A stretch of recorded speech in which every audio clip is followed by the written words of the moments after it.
सबको प्रभु यीशु के नाम से हार्दिक अभिनंदन।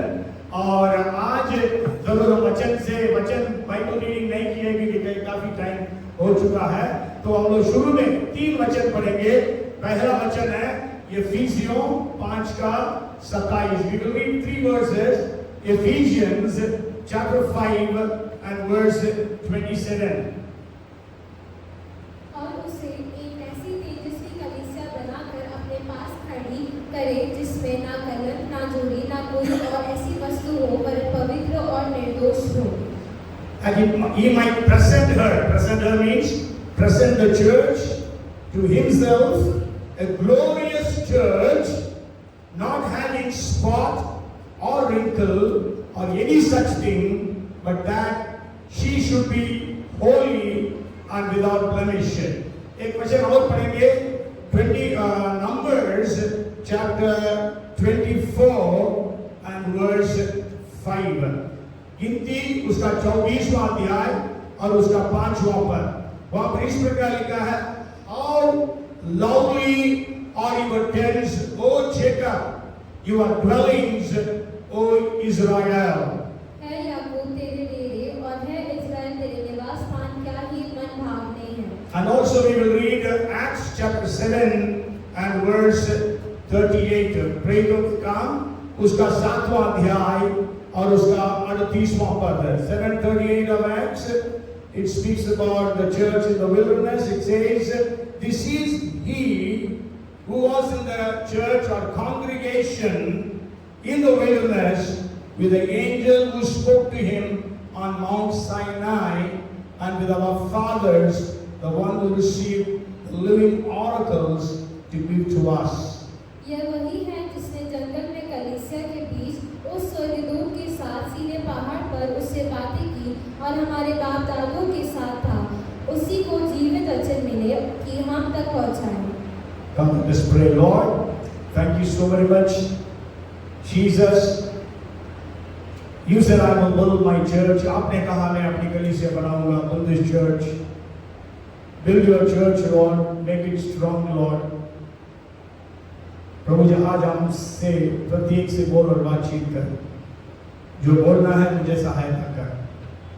आपका अभिषेक हमें सभी के ऊपर उमड़ने पाए, वचन पूरी सामर्थ के साथ हम तक आने पाए। धन्यवाद। शैतान की हर ताकत टूटने पाए। शैतान से कहते कोई अधिकार तुम्हें नहीं वचनों को छीनने के लिए। हर एक वचन प्रभु यीशु 30 गुना, 60 गुना, 100 गुना फल आने पाए। धन्यवाद यीशु के नाम में, आमेन। Praise the Lord। So we read 3 verses, and one is speaking about the New Testament church, and the other 2 verses are speaking about the Old Testament Israel। मतलब हम 3 वचन पढ़े, उसमें एक वचन जो है वो नया नियम की कलीसिया के बारे में है और 2 वचन पुराना नियम के इस्राएल के बारे में है। ये पुराना नियम की कलीसिया बोल सकते हैं, जरूर उस समय कलीसिया नहीं कहा जाता था, लेकिन हम उसके बारे में कुछ बातों को देखेंगे।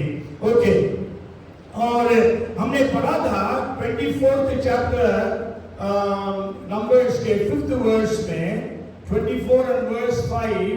वहां पर हम जानते हैं बिलाम को बालाक ने बुलाया इस्राएलियों को श्रापित करने के लिए, लेकिन जब बालाम ने इस्राएल के बारे में भविष्यवाणी करी, उसने ये कहा, when he was prophesying about Israel, he said in 24 and verse 5, how lovely or how beautiful are your tents, O Jacob, your dwellings, O Israel। है याकूब तेरे डेरे और है इस्राएल तेरे निवास स्थान, क्या ही मन भावने हैं। So here it is speaking about Israel।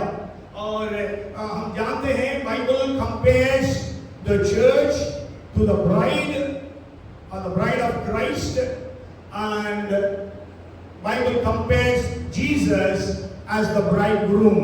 हम सब जानते हैं बाइबल जो है यीशु को दुल्हा के रूप में और कलीसिया को यीशु के दुल्हन के रूप में कई बार बताती है।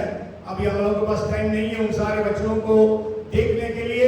एक वचन हमने अभी जो पढ़ा इफिसियंस 5:27 हमें स्पष्ट बताती है कि कलीसिया को किस प्रकार से प्रभु यीशु मसीह प्रस्तुत करना चाहता है। और हम जानते हैं, यदि आप घर जाकर पढ़ लें, प्रकाशित वाक्य उसका 19वां अध्याय 7वां पद 9वां पद, revelation chapter 19 verses 7 and 9 speak about the marriage feast of the Lamb. Okay, so Bible is speaking about the church. और अब बिलाम के बारे में हम जानते हैं, आप सबको होमवर्क है, मुझे नहीं मालूम आप करते हैं कि नहीं करते हैं। I always give homework, I don't know how many of you do it. So go home and read Numbers chapter 22, 23 and 24. गिनती 22, 23 और 24 ये 3 अध्यायों को पढ़िए और अध्ययन करिए। हम सब जानते हैं ये तीनों अध्याय बिलाम के बारे में बताती है ना।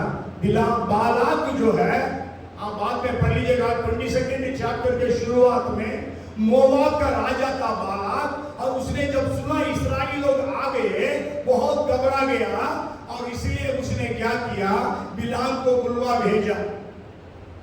बिलाम जो जिसको भी आशीषित करता है वो आशीषित होता है, जिसको भी बिलाम श्राप देता है वो श्रापित होता है। ऐसा परमेश्वर का अभिषेक उसके ऊपर था। और जब बालाक ने अपने लोगों को भेजा बिलाम के पास, बिलाम से परमेश्वर आकर पूछता है ये लोग कौन है जो आए हैं। बोलता है कि बालाक ने भेजा है इस्राएलियों को श्रापित करने के लिए। बोला इनके साथ मत जाओ। हम फिर जानते हैं, स्टोरी को शॉर्ट कर दें, लेकिन दोबारा उनके और लोगों को भेजा, फिर उनके साथ चला गया। और परमेश्वर का स्वर्गदूत नहीं, असल में यहोवा का दूत लिखा है। मैं पहले भी समझाया हूं, जहां पर भी पुराना नियम में आप यहोवा का दूत पढ़ते हैं वो यीशु मसीह को दर्शाता है। In the old testament wherever you read the phrase angel of the Lord, angel of God नहीं, एंजल ऑफ द लॉर्ड, जहां भी in the old testament whenever you read, you must always remember it is speaking about Jesus Christ, जिसको कहते हैं क्रिस्टोफनी, मतलब यीशु के आने के पहले उसका दर्शन हम बोल सकते हैं। तो आप देख सकते हैं यीशु मसीह जो है याकूब से लेकर कई सारे लोगों को दिखाई देगा। Even I think Abraham was the first person, no actually it was Hagar was the first person to whom the angel of the Lord came. Okay, yeah. So उसके बारे में भी मैं कहने जा रहा हूँ। एक्चुअली हमारा जो अटेंशन है, कलीसिया कैसी होनी चाहिए, how the church should be, that is today's message. How the church should be, how the bride of Christ should be. यीशु मसीह का दुल्हन कैसी होनी चाहिए। हम जानते हैं, हम सब सुनते हैं यीशु जल्दी आने वाला है, Jesus is coming soon, but how the church should be, क्योंकि यीशु आ रहा है कलीसिया के लिए, कलीसिया को कैसी होनी चाहिए। तो उसके विषय में हम जो बिलाम की जो भविष्यवाणी थी उसमें से हम कुछ बातों को सीखेंगे और नया नियम से तुलना कर हम समझेंगे और हमारा जीवन को उसके समान होने के लिए समर्पित करेंगे। ओके, और हम जानते हैं, आप पढ़ेंगे तो आपको पता चलेगा, बिलाम जो है 4 बार भविष्यवाणी करता है। In the 23rd and the 24th chapters, Bilam prophesies 4 times, and 3 times he is prophesying about the Israel, what he was seeing. 3 बार इस्राएल जिसको वो देख रहा है उसके बारे में भविष्यवाणी किया, and the 4th time he was prophesying about the future. Even he was prophesying about the coming of Jesus. यीशु के आगमन के बारे में भी वो भविष्यवाणी किया। But in the 3 prophecies, you go home and read those 3 prophecies that Bilam made about Israel. बिलाम को जब बालाक ने इस्राएल को श्रापित करने के लिए बुलाया और बिलाम भी चला गया पैसा के पीछे, और वो जब भी 3 बार जब भविष्यवाणी किया, तीनों बार वो श्राप नहीं दे पाया, वो आशीष ही दे पाया। आशीष का वचन बोला, उसने जो वचन बोला उसमें से हम लोग आज 4 बातों को मैं बताना चाहता हूं। टाइम देखते हैं किस प्रकार से हमें अनुमति देता है। ओके, सो वहां पर हमने फिर से उस वचन को पढ़ेंगे 24 and verse 5। How lovely or how beautiful are your tents, O Jacob, your dwellings, O Israel। है याकूब तेरे डेरे और है इस्राएल तेरे निवास स्थान, क्या ही मन भावते हैं। मन भावने लिखा है हिंदी में, इंग्लिश में ब्यूटीफुल, लवली मतलब सुंदर, क्या ही सुंदर है। वो कहता है ये याकूब तेरे डेरे और ये इस्राएल तेरे निवास स्थान क्या ही सुंदर है। और उसी मंडली के बारे में प्रेरितों के काम 7वां अध्याय के 38वां पद में जब स्टीफनुस प्रचार किया उस कलीसिया के बारे में या उस मंडली के बारे में, वो फिर से कहता है यह वही है जिसने जंगल में कलीसिया के बीच उस स्वर्गदूत के साथ सिनै पहाड़ पर उससे बात की। ओके, सो बिलाम के जो भविष्यवाणियां हैं उसमें से 4 बातें मैं आपको बताना चाहता हूं। उसके पहले एक और बार बता दो, पुराना नियम Old Testament was emphasizing the physical beauty of the people। पुराना नियम में जो है बाहर की सुंदरता के लिए जोर दिया गया है।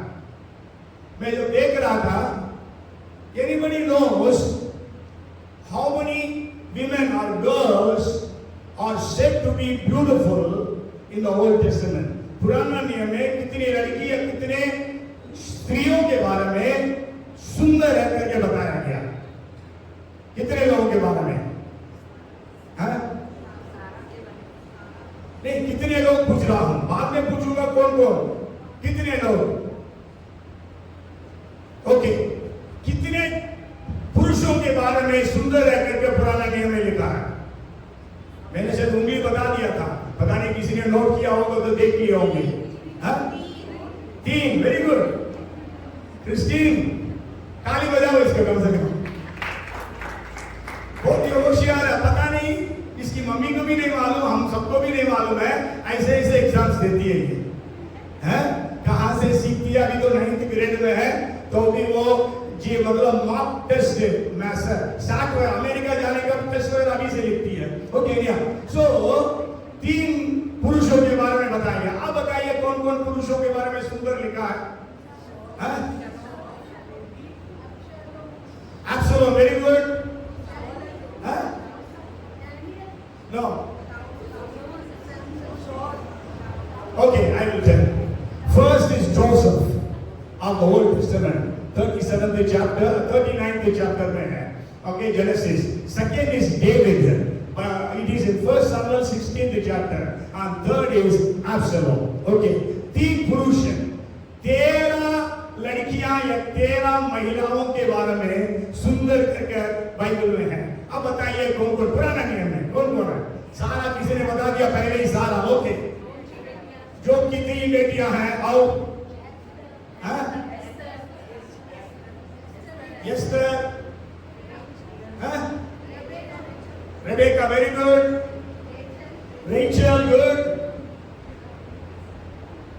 बहुत अच्छे बोल दिया। 3 और 4 7, 3 और 3 बोले हैं, 3 4 7 बोले हैं शायद। ओके, और रूथ के बारे में सुंदर करके नहीं लिखा है, सुंदर तो जरूर होगी। Queen Vashti, okay, I will take it up, that is 14। I also didn't get Vashti. Okay, very good. No, Delilah वो सुंदर करके नहीं लिखा है, शी वाज अ prostitute करके लिखा है। Okay, anyhow, Bathsheba, very good. There were 2 Tamars. One is David's daughter, Absalom's sister, Tamar. She was beautiful. And another Tamar was there. That is Absalom's daughter. She was also beautiful. And Abishag. Abishag was a girl that was chosen for David when he was old. It is in 1 Kings, the 1st chapter.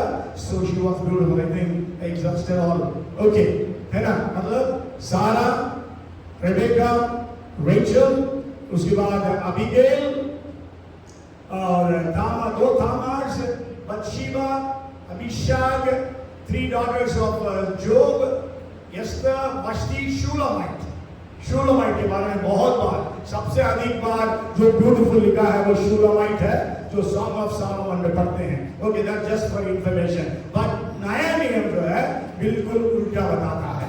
क्या बताता है? Outward beauty नहीं, inward beauty होना है। अब पढ़िए, 2 वचन पढ़ेंगे। 2 Corinthians chapter 4 verse 18 और 16 पढ़िए।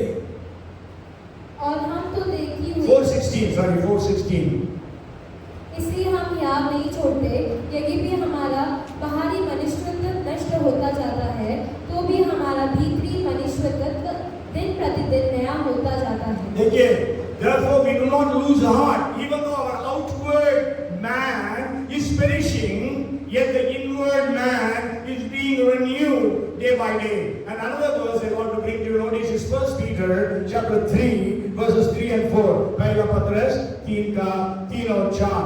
Do not let your adornment be merely outward, arranging the hair, wearing gold, or putting on fine apparel. Rather, let it be the hidden person of the heart with the incorruptible beauty of a gentle and quiet spirit, which is very precious in the sight of God. तुम्हारा श्रृंगार दिखावटी ना हो, अर्थात बाल गूंथना और सोने के गहने या भांति भांति के कपड़े पहनना, वरन तुम्हारा छिपा हुआ और गुप्त मनुष्यत्व नम्रता और मन की दीनता की अविनाशी सजावट से सुजाहिर रहे, क्योंकि परमेश्वर की दृष्टि में इसका मूल्य बड़ा है। Yes, so God wants inward beauty in the New Testament.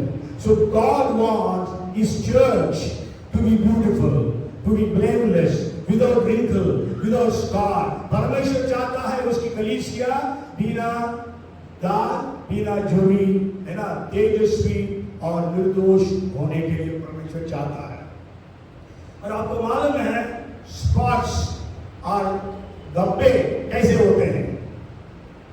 धब्बे या दाग जो है ना, स्कार्स हमारे शरीर में कैसे होते हैं?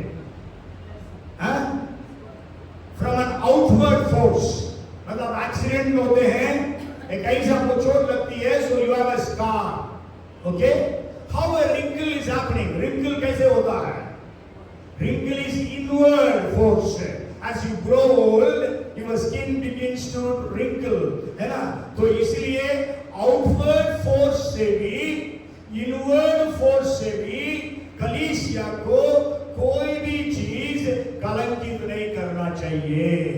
कलीसिया जो है, it will be without wrinkle, without scar, without the influence of the foreign body or without the influence of the internal organs. तो इसलिए कलीसिया को परमेश्वर चाहता है तेजस्वी बनाया जाए।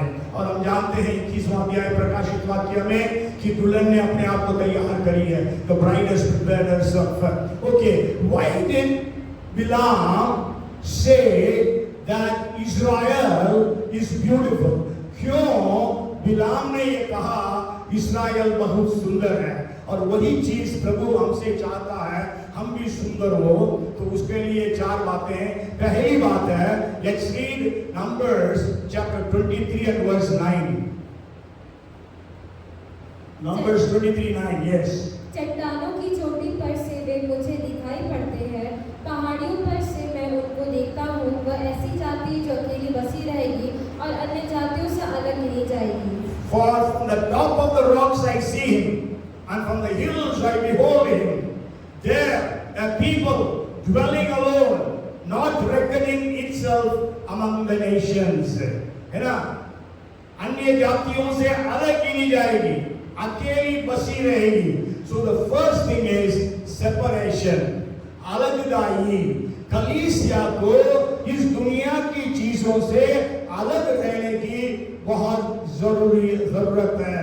सेपरेशन, यीशु ने कहा 17th chapter of John verse 16, as I am not of the world, they are also not of the world. जैसे मैं संसार का नहीं, वैसे ही वे भी संसार के नहीं। Yes, Jesus is telling that we are not of the world. If you read to Romans chapter 12 and verse 2, Romeo 12 का 2 में, इस संसार का सदृश्य न बनो. Be not be conformed with this world, but renewed. Be renewed. And if you read James chapter 4 and verse 4, the Bible says, संसार से मित्रता रखना परमेश्वर से बैर रखने के बराबर है. और वो he addresses them, hey adulterers and adulteresses. So hey व्यभिचारियों व्यभिचारिणियों करके address करता है. So we have to be separate from the world. Bible speaks अब मेरे पास में सेपरेशन का 9 पॉइंट है, लेकिन मैं एक पॉइंट आज बताऊंगा. 9 पॉइंट बताने के लिए टाइम नहीं, और एक पॉइंट, वो पॉइंट क्या है? Separation is not isolation. Even if you read acts 2:40, जब पौलुस पतरस प्रचार किया, फर्स्ट प्रचार 2:40 में कहता है, ऐसे वचनों से उसने बोला, इस टेढ़ी जाति से अपने आप को बचाओ. You separate yourself, you keep yourself away from this untoward, crooked generation, he says. So we need to lead a life that is separate from the world. इस संसार से हमारा जीवन बिल्कुल अलग होना बहुत जरूरी है. सेपरेशन. क्या आज लोग हमको देखते हैं, क्या हमें डिफरेंट देखते हैं? हमारा चाल चलन, हमारी बातचीत, उसमें फर्क है. Nowadays क्रिश्चियन मैरिजेस में कोई अंतर नहीं है अन्य जाति मैरिजेस की है. कोई भी अन्य जाति की हमारे शादियों में आएगा, कोई मतलब वहां पर क्रिश्चियन टेस्टिमोनी आई नहीं. एक पास्टर से मैं सुन रहा था, जब तक पास्टर रहते हैं तब तक डीजे नहीं बजाते हैं. जैसे पास्टर निकलता है डीजे बजता है, सब प्रकार के नाच गान होता है. ये कौन बोलता है? भारत का सबसे बड़ा चर्च का पास्टर डी मोहन बता करते, चेन्नई के पास्टर. Okay area. तो आज जो है हमारा, लेकिन जरूर हमारे फ्यूनरल्स में हम लोग मसीह गवाही को रखते हैं. क्योंकि मैं प्रचार करते रहता हूँ, वहां पर भाषण देता हूँ कि यीशु पर पश्चाताप करो, हमारा भी मृत्यु होने वाला है. हम लोग गीत गाते हैं, लेकिन शादियों में पास्टर का कोई नियंत्रण नहीं है और कोई वहां पर कोई कार्य भी नहीं है ना. तो सेपरेशन में एक बात मैं बताता हूँ, बाद में खुली जगह दूसरा कुरिन्थियों 6:14 से 18, 2 Corinthians 6 chapter verses 14 to 18, और इस प्रकार बहुत सारा वचन है. मे बी 2:40 से पढ़ लेंगे. प्रेरितों के काम 2:40 पढ़ लें. And with many other words he testified and exhorted them saying, be saved from this perverse generation. उसने बहुत और बातों से भी गवाही देकर समझाया कि अपने आप को इस टेढ़ी जाति से बचाओ. Yes. So the first thing I want to share with is in separation. I said 9 points, but I'm not going to share 9 points. I want to just share 1 point. In that 1 point, there are 7 points. I'll just share that. So believer is to be separated, not isolated. इस वचन को लेकर मतलब हमें इस संसार का सदृश्य नहीं बनना. इसलिए बहुत सारे लोग क्या बन गए मालूम है? मोनास्ट्री में चले गए. मोनास्ट्री आप जानते हैं क्या? असल में मोस्टली कैथलिक्स जो है मोनास्ट्रीज में जाते हैं. और there is a convent called Carmelite, not this Carmel school. There is a Carmelite convent, है ना? In that, if a girl becomes a nun, she goes inside the convent. She never comes out of the convent during her entire lifetime. मतलब यदि एक none बनने के लिए उस convent में जाती है अंदर, वो जिंदगी भर उस कॉन्वेंट से बाहर नहीं आ सकती. She cannot come to visit even when the mother dies or father dies, anyone dies, she cannot come. They are called as cloister nuns. आपको मालूम है मैं कैथलिक चर्च से आया हूँ, इसलिए ये सब बातें मैं जानता हूँ. ऐसे पुरुषों के लिए भी है, फादर्स के लिए भी है. लेकिन प्रभु यीशु ने कहा, तो मैं भी एक वचन और पढ़ लेते हैं. मेरे ख्याल से 17 का 11 पढ़ना जॉन में. John 17 and verse 11, I think so. 17 and verse 11. मैं अब जगत में ना रहूंगा, परंतु ये जगत में रहेंगे, और मैं तेरे पास आता हूँ। है पवित्र पिता, अपने उस नाम से जो तूने मुझे दिया है, उनकी रक्षा कर कि वे हमारे समान एक हो। Yes, उन्हें रक्षा कर, keep them, Jesus says. तो आज जो है प्रभु यीशु मसीह एक और जगह में बोलता, मैं ये नहीं बोल रहा इनको केवल दुनिया से उठा ले, लेकिन दुनिया में उनको रक्षा कर। उसी वचन के आगे हम लोग पढ़ सकते हैं। So we have to be separated, not isolated. हम अपने आप को दुनिया के लोगों से आइसोलेट नहीं करना है, because we are representing Christ in this world. हम यीशु मसीह के प्रतिनिधि हैं इस दुनिया में। We are ambassadors of Christ. यीशु ने कहा, you are the salt of the earth, you are the light of the world. यीशु ने कहा, तुम पृथ्वी के नमक हो, संसार की ज्योति हो, और पहाड़ पर बसा हुआ नगर है, और city that is that city on the hill. So आज प्रभु यीशु ने हमें रखा है, we are the chosen generation, the royal priesthood, the holy nation, and God's own people. हम चुना हुआ वंश, राज पदधारी, याजकों का समाज, पवित्र जाति, परमेश्वर की निज प्रजा है। So हमें परमेश्वर ने इस दुनिया में रखा है, अपने आप को अलग रखने के लिए नहीं, अलगदाई में रखने के लिए। तो हमें क्या करना है? When we are to be separated, how we are going to show that separation? First, all करके 7 बार आया है न्यू टेस्टामेंट में, वो all के बारे में बता हुआ है। First, pray for all. कौन बोलेगा बच्चे? कहाँ पर लिखा है? Pray for all men. Prayers, supplications, thanksgiving be made for all men. First Timothy chapter 2 and verse 1. Read it. First Timothy 2 and verse 1. Therefore exhort first of all that supplications, prayers, intercessions, and giving of thanks be made for all men. और अब मैं सबसे पहले ये उपदेश देता हूं कि विनती और प्रार्थना और निवेदन और धन्यवाद सब मनुष्यों के लिए किए जाए। आज आपको उसको क्या करना है? What we have to do? Say pray for all. Pray for all. ये हम सबके लिए प्रार्थना करना है, ना केवल चर्च वालों के लिए, सबके लिए, है ना? We have to pray for all men. People, all the people who are working with you, pray for them. All your neighbors, pray for them. Pray for all the leaders. Pray for all. Then second thing is, read Galatians chapter 6 and verse 10. Galatians 6:10. Therefore, as we have opportunity, let us do good to all, especially to those who are of the household of faith. इसलिए यहाँ तक अवसर मिले, हम सबके साथ भलाई करें, विशेषकर के विश्वासी भाइयों के साथ। Yes, सबके साथ भलाई करें।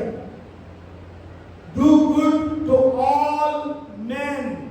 सबके साथ भलाई करें। जरूर उसमें एक और शब्द जोड़ लिया, विशेष करके विश्वासी भाइयों के साथ। What we have to do? Do good. आज हम क्या कर रहे हैं? भलाई कर रहे हैं, बुराई कर रहे हैं? यदि मान लीजिए आपके ऑफिस में किसी के साथ प्रॉब्लम है, आप उनके साथ भलाई कर रहे हैं कि बुराई कर रहे हैं? कलीसिया में किसी के साथ आपको प्रॉब्लम है, आप भलाई करते हैं कि बुराई करते हैं? Okay, third thing, 16 and verse 15 of Mark 16:15, and he said to them, go into all the world and preach the gospel to every creature. और उसने उनसे कहा, तुम सारी जगत में जाकर सारी सृष्टि के लोगों को सुसमाचार प्रचार करो। सारी सृष्टि के लोगों को सुसमाचार प्रचार करो। सारी सृष्टि के लोगों को। Preach to every creation, every creature, every man, every woman, every child. We have to preach the gospel. Separation का मतलब यही है। We have to pray for all men also. We have to do good for all. हमें सबके लिए भलाई करना और हमें सबके सबसे सुसमाचार सुनाना। Fourth thing, Romans 12 and verse 17. in the sight of all men. बुराई के बदले किसी से बुराई ना करो, जो बातें सब लोगों के निकट भली है, उनकी चिंता किया करो। ये सब लोगों के निकट भली है. In the sight of all men, good things. And then the fifth thing is live peaceably with all. Romans chapter 12 and verse 18. Romeo 12:18. If it is possible, as much as depends on you, live peaceably with all men. जहाँ तक हो सके तुम भाई सब मनुष्य के साथ मेल मिलाप रखो। Yes, and also Hebrews 12 and verse 14 शुरू में इस प्रकार लिखा है, pursue peace with all people. सबसे मेल मिलाप रखो। Yes, and then the sixth thing is gentleness to be known to all. If you read Philippians 4 and verse 5, Philippians 4:5, let your gentleness be known unto all men.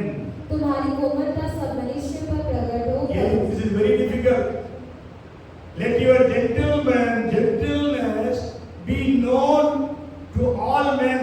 तुम्हारी कोमलता सब मनुष्यों पर प्रकट हो। सब मनुष्यों पर। हमारी कोमलता कुछ लोगों पर प्रकट है, सब मनुष्यों पर नहीं है। रोड रेज, आज भोपाल में गाड़ी चलाना है, बहुत मेरे को गुस्सा आता है। तो गाली बोलती है, गुस्सा मत तो आगे मारेगा तो क्या करेंगे? है आजकल रोड रेज बहुत जबरदस्त। आप कुछ नहीं करते गलत, हमको मालूम है। हम एक बार गाड़ी खड़ी करके हम लोग कुछ खरीद रही थी, पीछे से आकर हमारी गाड़ी को मारा, पीछे से आकर हमारी गाड़ी को मारा। उससे पूछा, हमको मारने आ गया वो। ये है दुनिया। लेकिन क्या उससे आप कोमलता से पेश आ सकते हैं? That will show that you are a different personality. वो बताएगा तो कुछ फर्क है। तब लोग पूछेंगे आप में क्या अंतर है। मेरे को याद आता है, अब सब बहुत सारे लोग ब्रदर द्विवेदी को जानते हैं, आचार्य भी बन गए हैं। हमारा ब्रदर रवि राजेंद्र द्विवेदी, आचार्य राजेंद्र द्विवेदी, वो क्लास 1 ऑफिसर थे, हमारे स्टेट के एजुकेशन बोर्ड में भी थे, सेंटर के एजुकेशन डिपार्टमेंट में भी थे। वो जब एक क्वार्टर्स में थे, आए एक नया क्वार्टर्स में गए, वहां पर उन्होंने कार शेड बनाया। लेकिन क्या हुआ, उस कार शेड में इनकी कार नहीं रखी गई, पड़ोसी आदमी वही रखता था रोज कार शेड में। बनाया इसने अपने खर्चे में, लेकिन रखा किसने? और किसी ने। लेकिन वो कोमलता दिखाता रहा। पता है, मैं पूछा, मेरे को भी याद नहीं है कितने महीने उसने रखा, मेरे को भी याद नहीं है। उसको बहुत महीने के बाद पता चला ये कार शेड द्विवेदी ने बनाया। फिर उसने आकर बहुत माफी मांगा। मतलब राजेंद्र द्विवेदी ब्रदर जो है वो कोमलता को प्रकट किया। क्या आज हमारे जीवन में कोमलता है? ईसाई बोलने से फायदा ही नहीं। ईश्वर से ऐसी कलीसिया के लिए नहीं आना है, ईश्वर से ऐसी कलीसिया के लिए आना है जो अलग है बाकी सारे लोगों से। और सातवीं बात है, ये भी बहुत कठिन है कि खासतौर से इंडिया में, फॉरेन कंट्रीज में तो कठिन नहीं है, इंडिया में कठिन है। वो है, पढ़िए पहला पत्रस 2:17, हॉनर ऑल पीपल। पहला पत्रस 2:17, सबका आदर करो। सबका आदर करो, सबका आदर करो। क्या आप अपने नौकरों का आदर कर सकते हैं? आपके सबॉर्डिनेट्स का आदर कर सकते हैं? स्वीपर्स का आदर कर सकते हैं? भिखारियों का हम आदर कर सकते हैं? इंडिया में बहुत मुश्किल है, बाहर तो बहुत। आप देखेंगे गरीब से गरीब आदमी भी आएगा, उसको भी वो लोग आदर करते हैं, क्योंकि क्रिश्चियन इन्फ्लुएंस उन देशों में आ गया था। तो सेपरेशन, जब बिलाम ने इस्राएल को देखा, बहुत सुंदर देखा। कैसे वो सुंदर था? पहला कारण हमने देखा कि जब बिलाम ने देखा उस इस्राएल को, वो लोग और अन्य जातियों से बिल्कुल अलग थे। They were separated. They had a separation others से, और इसलिए पहली बात separation। मैंने सबको पूरा नहीं कर पाएंगे, may be the second point बताते मैं आज समाप्त करूंगा। The second thing is read Numbers 23 and verse 21। गिनती 23 का 21। उसने याकूब में अनर्थ नहीं पाया और न इस्राएल में अन्याय देखा है। Yes, बस। He has not observed iniquity in Jacob, nor has he seen wickedness in Israel। ये बहुत बड़ा कॉन्ट्रडिक्शन है। आपसे ही मैं पूछूंगा, आपको मालूम है इस्राएल में इतना पाप था, इसलिए परमेश्वर ने उनको मारता रहा। यहां पर कैसे आया कि याकूब में अनर्थ नहीं पाया और इस्राएल में अन्याय नहीं देखा? How is it when God has been killing Israelites after one after another, so many incidents of killing the Israelites? How is it that Bilam could see Israel as a nation where there was no iniquity and there was no wickedness? अभी आप बताइए कैसे? क्या परमेश्वर पक्षपात करता है? क्या परमेश्वर मतलब उनके लिए अलग न्याय, दूसरों के लिए अलग न्याय रखता है? बताइए क्यों यहाँ पर बिलाम कहता है उनमें कोई पाप नहीं है, अनंत बातें नहीं है, दुष्टता नहीं है, अन्याय नहीं है? बोलिए, कोई बताना चाहते हैं? Anybody wants to guess? No. Okay. आपको मैं बताऊं, this happens in the 23rd chapter of Numbers। Numbers के 23वां अध्याय में यह बात लिखी गई। आपको मालूम होगा Numbers 23 अध्याय के पहले मतलब 21वां अध्याय तक जितने लोग मिस्र देश को छोड़कर निकले उसमें से सारे के सारे लोग Numbers 21st चैप्टर तक मारे गए। केवल 3 लोग बचे हैं, उनमें से 2 कौन है? Moses, Joshua and Caleb. आपको मालूम है 20th चैप्टर 20वां अध्याय में मिरियम मर गई, ये हारून मर गया 21वां अध्याय में, और जितने बाकी थे वो सारे शाम काट कर मारे गए। So this is the new generation।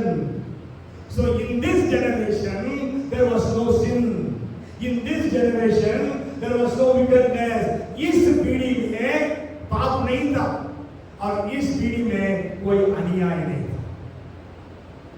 आज कलीसिया को परमेश्वर देखेगा, कैसे देखता है? क्या कलीसिया में आज पवित्रता है? So second thing is holiness or purity। कैसे कलीसिया के लिए यीशु मसीह आया? फिर से पढ़िए Ephesians 5:27।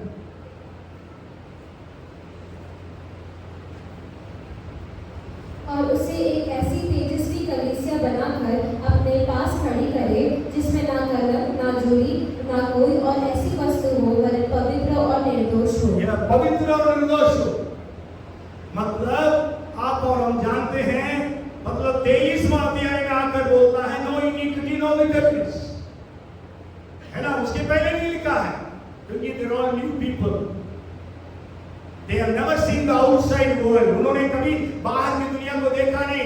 वो लोग जब शुरू से अभी ये लोग जंगल में ही है। और आपको शायद मालूम होगा, आप हम लोग जब बाइबल अध्ययन करते हैं या पढ़ते हैं, हमें इस बात को याद करना है।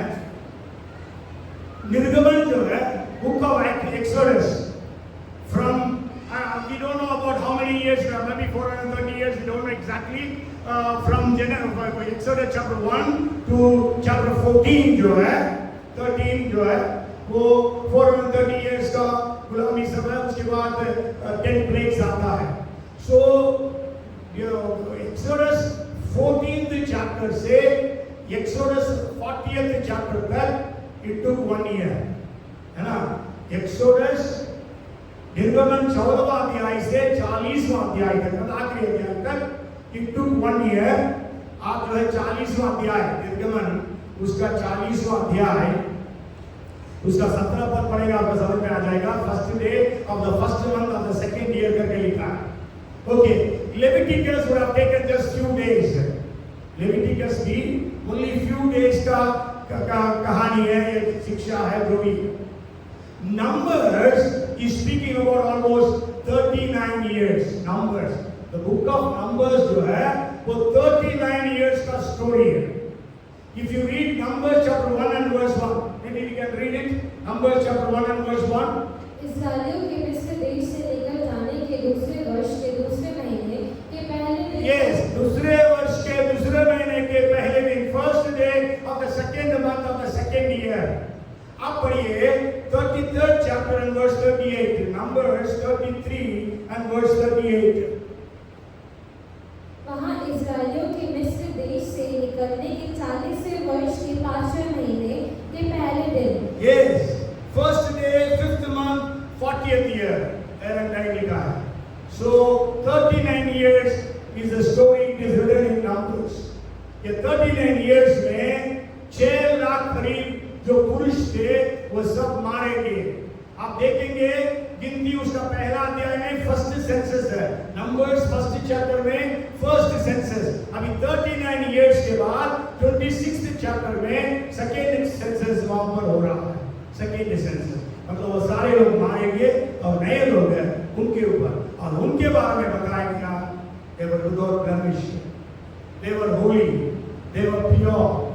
So why Bilam could see Israel as beautiful? Because there was no sin in Israel.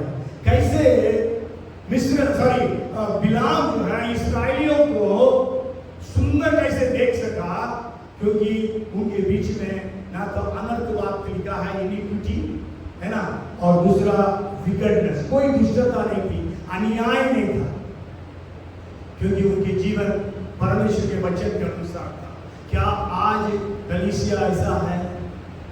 जरूर यीशु के आने के पहले प्रभु यीशु मसीह जो है अपनी कलीसिया को पवित्र करेगा। जैसा अननिया सफेरा मारे गए ऐसा कलीसिया में होगा, क्योंकि कलीसिया कैसे शुद्ध होगा? जब अननिया सफेरा मारे गए। अब पढ़िए 5:11 प्रेरितों के काम 5:11 पढ़िए, 5:11 of Acts। सारी कलीसिया पर और इन बातों के सब सुनने वालों पर बड़ा भय छा गया। Yes, we read कलीसिया के सारे लोग और सब सुनने वालों पर बड़ा भय छा गया। So great fear came upon all the church and upon all who heard these things. मान लीजिएगा ऐसा परमेश्वर प्रकाशन दे, आपके गुप्त पापों को प्रकट कर दे, तो क्या हम लोग बात के साथ आएंगे? If our secret sins are revealed to the pastor or anybody, even your neighbor, है ना, तो क्या आप आपके साथ चर्च में आओगे? मारे जाओगे, मारे जाएंगे हम। तो परमेश्वर कलीसिया को पवित्र और शुद्ध करेगा। So Jesus is coming for a church which is pure and holy. 2 Corinthians chapter 7 and verse 1 पढ़ें। Therefore, having these promises, beloved, let us cleanse ourselves from all filthiness of the flesh and spirit, perfecting holiness in the fear of God. अतः है प्रियो, जबकि ये प्रतिज्ञा हमें मिली है, तो आओ हम अपने आप को शरीर और आत्मा की सब मलिनता से शुद्ध करें और परमेश्वर का भय रखते हुए पवित्रता को सिद्ध करें। Yes, so we have to perfect holiness in fear of God. Only when we have the fear of God, we will be perfect, we will be holy. जब हमारे जीवन में परमेश्वर का भय होगा, तभी हमारे जीवन में क्या रहेगी? पवित्रता रहेगी। आपको मालूम है यूसुफ के जीवन में, पुराने नियम के यूसुफ के जीवन में परमेश्वर का भय था, इसलिए उसके जीवन में क्या थी? पवित्रता थी। दानियल, शाद्रक, मेशक, अबेदनगो के जीवन में पवित्र परमेश्वर का भय था, इसलिए उनके जीवन में पवित्रता थी।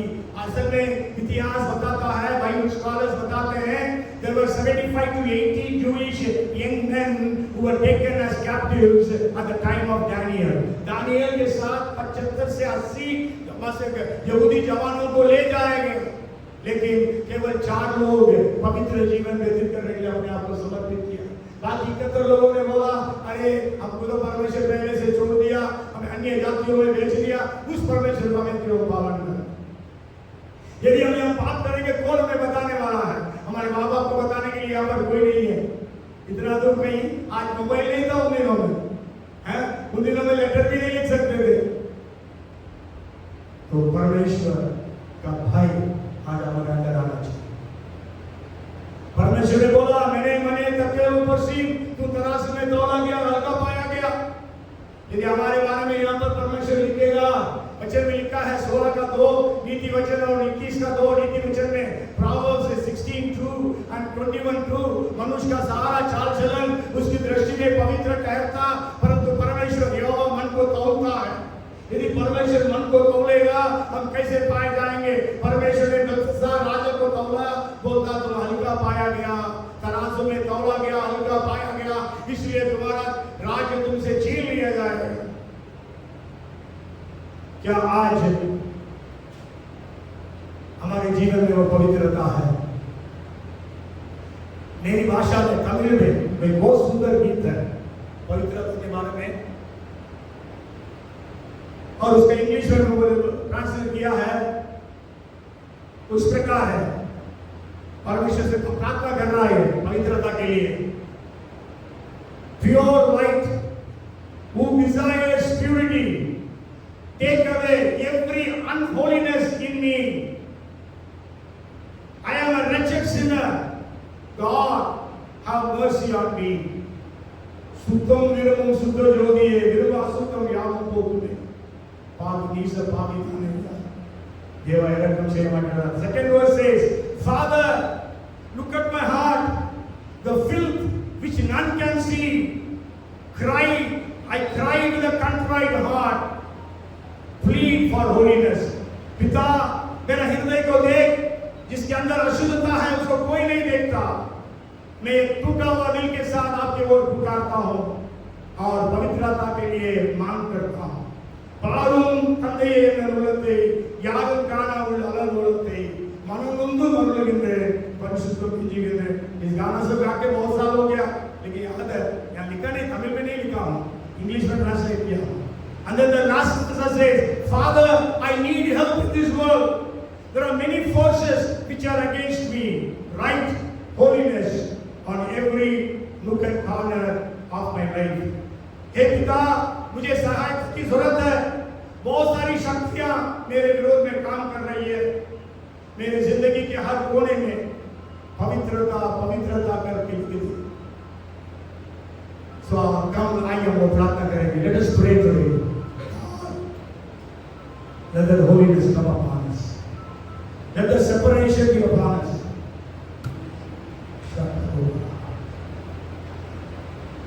Can Jesus see that you are holy and pure? Can Jesus see that we are separated? क्या प्रभु यीशु मसीह हमें शुद्ध और पवित्र देख सकता है? क्या हम दूसरों से अलग हैं?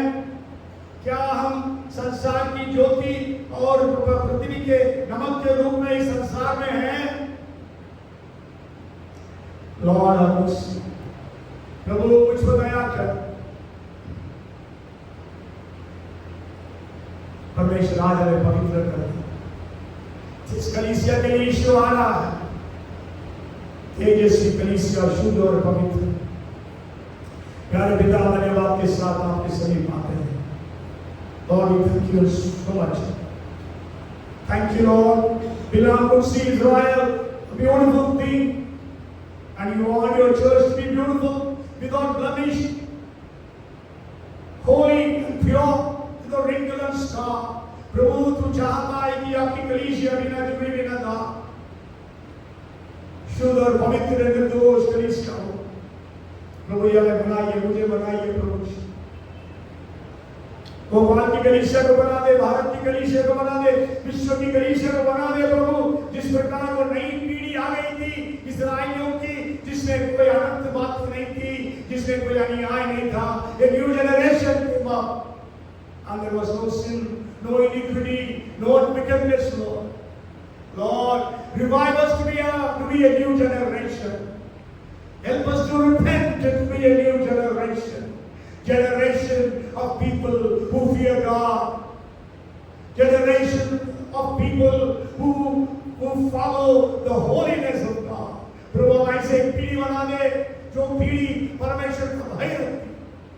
ऐसी एक पीढ़ी जो परमेश्वर के पवित्रता में चलती हो।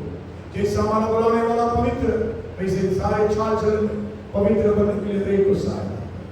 धन्यवाद, स्तुति महिमा आपको देते हैं, सारी महिमा आपको मिले। We give you all the glory, Father. In Jesus' name we pray. यीशु के नाम से मांगते हैं, आमेन। The Lord bless you and keep you. The Lord make His face and shine upon you and be gracious unto you. The Lord turn His face toward you and give you shalom, peace.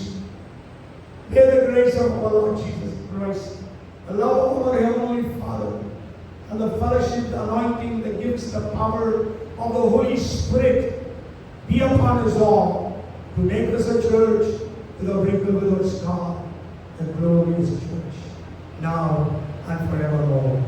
Amen and amen. बोलो प्रभु यीशु